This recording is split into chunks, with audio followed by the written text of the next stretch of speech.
Ce message s'adresse tout particulièrement aux serviteurs de Dieu. Combien de fois croyez-vous pouvoir plier une feuille de papier sur elle-même? Imaginez que vous disposez d'une feuille de papier très mince, du type que l'on utilise pour imprimer la Bible. Assumons que cette feuille de papier très mince est en fait de l'ordre de 1 millième de centimètre d'épaisseur, soit 10 puissance moins 3 cm ou 1 millième de centimètre. Vous la pliez en deux. Combien de fois croyez-vous que vous pourrez ainsi la plier en deux? Cette autre question, si vous pouviez plier et replier ainsi cette feuille de papier, disons 30 fois, quelle épaisseur croyez-vous qu'atteindrait votre bout de papier? L'épaisseur du papier double à chaque fois qu'on le plie. 2, 4, 8, 16 et ainsi de suite. Et si nous continuons ainsi, après 10 fois, nous ferons face à la situation suivante. 2 puissance 10, soit 2 multiplié 10 fois par lui-même, donnera un papier maintenant d'une épaisseur de 1024 cm, soit un tout petit peu plus qu'1 cm. Imaginons que nous continuons ainsi à plier le papier sur lui-même 17 fois. Donc 2 à la puissance 17 nous donnera un résultat de 131 cm. Si nous pouvions plier cette feuille de papier 25 fois, soit de 2 puissance 25, on obtiendrait une épaisseur de 33 554 cm. Si donc nous plions du papier Bible 25 fois, nous atteindrons une distance ou une épaisseur d'un quart de mille, soit presque la hauteur de l'Empire State Building, ou un quart de mile. Donc, juste en pliant une feuille de papier Bible ainsi, nous pouvons obtenir des épaisseurs extraordinaires. Ce type de progression est appelé progression exponentielle.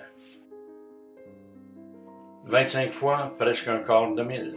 30 fois, 6,67 000, ce qui est l'altitude moyenne des avions. Plions-le 40 fois, nous atteindrons l'altitude moyenne des satellites GPS.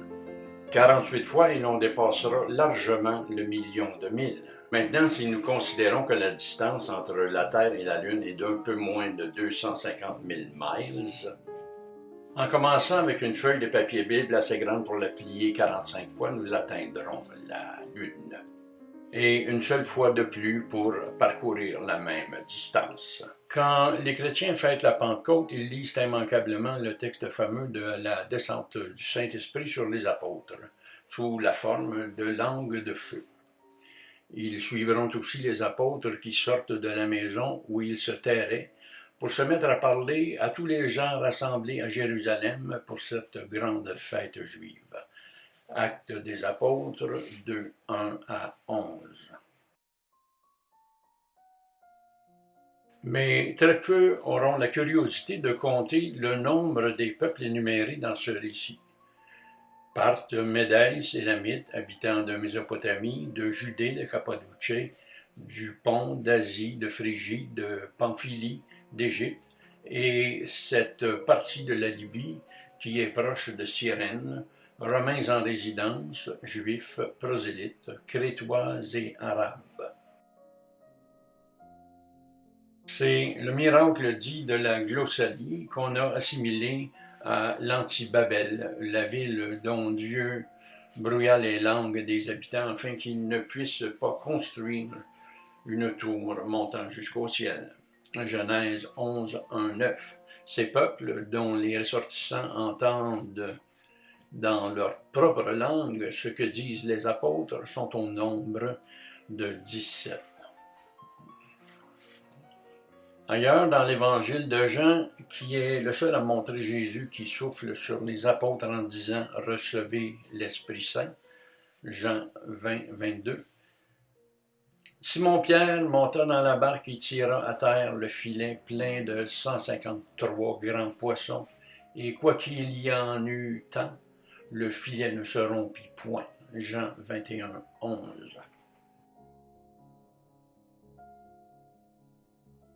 On a beaucoup écrit sur ces 153 poissons et on pensait même, dans les premiers siècles, qu'il s'agissait de toutes les espèces de poissons alors connues. Mais le nombre 153 représente la somme de tous les nombres compris entre 1 et 17. 1 plus 2 plus 3, etc., jusqu'à 17, ce qui égale 153. Il s'agit bien sûr des 17 premiers nombres entiers naturels. Et maintenant, considérant la réalité mathématique de la progression exponentielle, imaginez un instant que vous vous donniez la peine lorsque vous rencontrez un message chrétien sur le web, de non seulement lui attribuer une marque d'affection, d'appréciation, mais que vous vous donniez la peine de le propager sur Twitter, de le retweeter sur Facebook, de le partager. Faites-le au moins 17 fois par jour. Retweetez, repartagez, propagez tous les messages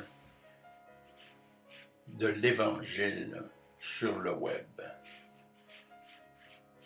Chaque chrétien se donnant la peine de repropager ainsi augmentera, multipliera considérablement la puissance de chaque chrétien. L'ennemi de Dieu ne se sert-il pas de toute la puissance de la technologie à sa disposition? Pourquoi ne feriez-vous pas de même et n'utiliseriez-vous pas la puissance de la technologie qui est entre vos mains pour propager le nom de Jésus? Ce nom qui porte en lui-même tous les pouvoirs.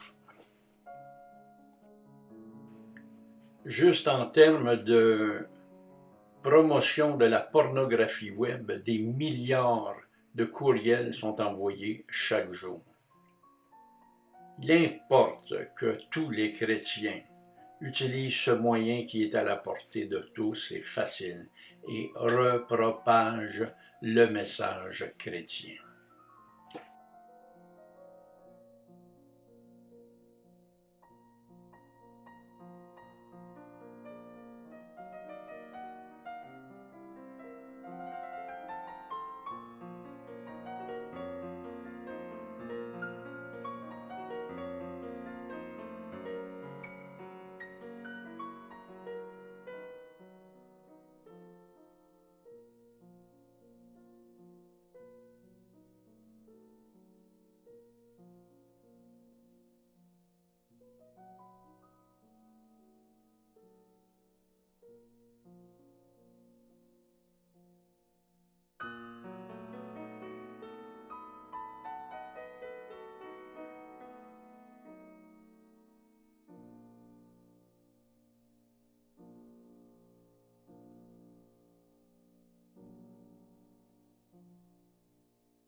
Les pêcheurs se tiendront sur ces bords.